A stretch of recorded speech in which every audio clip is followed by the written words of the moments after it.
আসসালামু আলাইকুম প্রিয় দর্শক, আজকে ফ্রাইডে শুক্রবার আমরা দুই ভাই মিলে বেরিয়ে পড়লাম সাভার ঢাকা ইউনিভার্সিটিতে যাচ্ছি গুটি গুটি পায়ে।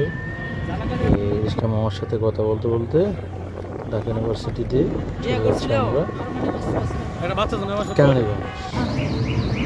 এখন আমরা ইসলামপুর থেকে সবাইকার থেকে আমরা উপরে নৌকায় চড়বো। নৌকায় চড়ে আমরা নৌকা ঘাটে চলে যাচ্ছি। আমরা নৌকায় চড়ে যাবো ওই পারে। আমার নৌকা চড়তে ভয় লাগে এই বুড়িগঙ্গা নদীতে, তাই আমরা একটা রিজার্ভ নৌকা নিয়ে এনেছি। রিজার্ভ নৌকা করে চলে আসলাম এই পারে। এই যে আমার যুদ্ধ ভাই ভাইয়ের জমি ভাষা প্রকাশ করার মতো না।